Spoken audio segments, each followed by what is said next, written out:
Good morning as well from my side. I'm very happy to be with you and to discuss these important topics today. Indeed, I spent more than 5 years in the AI office, and in that respect, my team and we developed the AI Act, we negotiated it, and we were now implementing it. And now I will support it further from a bit of a different angle, the uptake of AI through the gigafactories.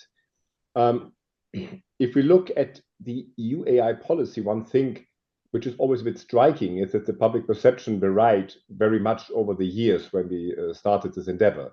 Because when we came out with the AI Act proposal, there was a lot of skepticism whether we would not regulate too much, whether it was the right time, whether things were mature to go that far. And then we had the ChatGPT moment, when basically the mood turned comprehensively, and a lot of people in the public were very scared. And we all remember the famous summit in London in Bletchley Park, where the basically existential risks were discussed, and we even added then a chapter in the AI Act on the GPI, the general purpose AI models. Now things have turned back again, it seems, because in the US in particular, there is a strong focus now on developing very fast the best AI models in the world.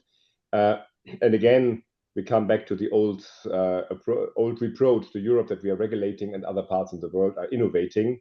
And now, just in November, to come to the recent developments, we have published our simplification proposal, the digital omnibus, and we were accused then that we would now give in our values and we would give in a bit to the US, so this Brussels effect would no longer be alive. That is something you may have read in the press. I would like to take this occasion to put these things a little bit into perspective, because I think what is striking for me in this whole development is that the EU AI policy has been very stable and very consistent throughout these years, because we always had a two-pillar approach. On the one hand side, to say that AI is a groundbreaking technology, which we need to embrace in Europe in order to stay competitive and in order to stay as well resilient and sovereign, on the one hand side. And we did it when we started, for instance, with a coordinated plan on AI. And on the other side, we always were as well looking at the risks, because we were thinking that we cannot release and develop such a technology without reflecting from the outset of what this technology may bring and what we may need in order to hedge it against certain risks. This started with the white book on AI, and these two lines of reasoning have continuously followed us and are the basis for our action. You see, we published the AI Act, the first worldwide comprehensive legal framework on AI. At the same time, we went on and we published the AI continent communication, where we want to make Europe an AI continent.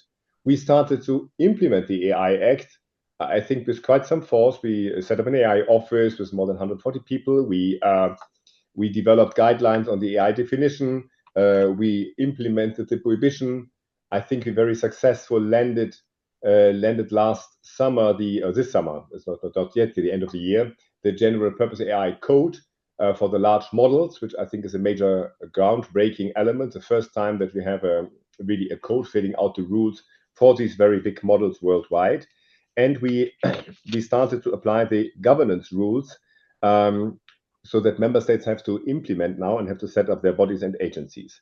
At the same time, again, the other pillar, we have published the Apply AI strategy, where we try to take the lecture from the Draghi report, if you want to cut it all very short, in this little introductory statement, and we try to bring AI to the sectors and to boost AI in Europe. So I think our guiding line has always been the same. So we want to support AI, we want to stimulate investments, we want to build AI gigafactories, but we want to do it according to our rules, according to this European mindset, which is value-based and human-centric based.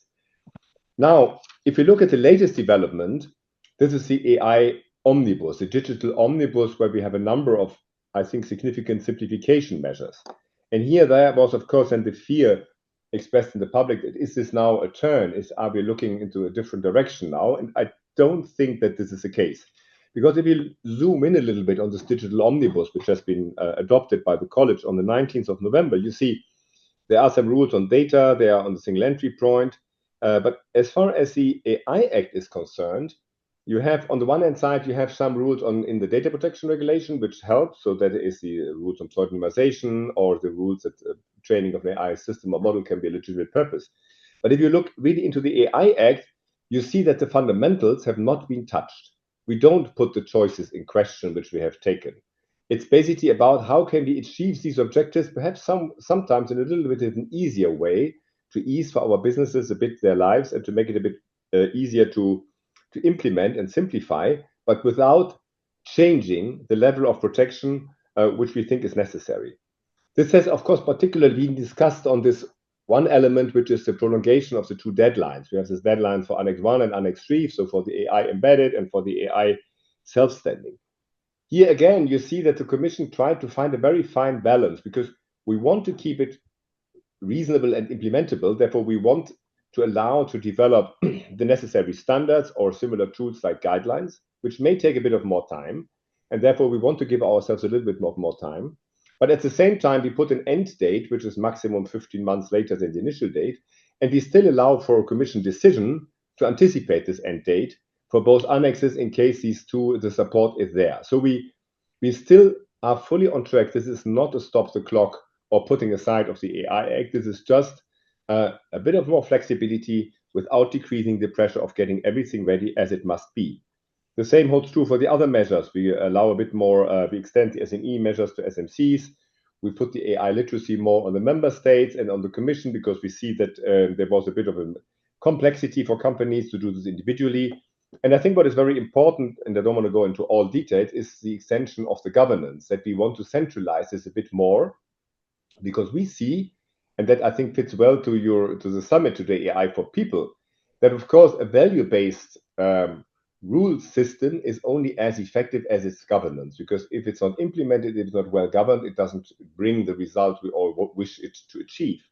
And therefore, it is crucial that for these very big models, we allow a more centralized approach, which we had already for general purpose AI models, but we have it now as well for all systems developed on the basis of these models and offered by the same provider. Because here we will speak really we speak really mainly about the very big hyperscalers, about very powerful companies, which will roll out these systems in all our markets. So in all 27 parts of the single European market.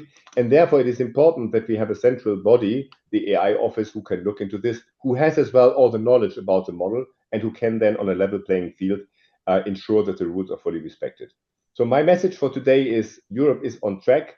We don't want to change direction or course.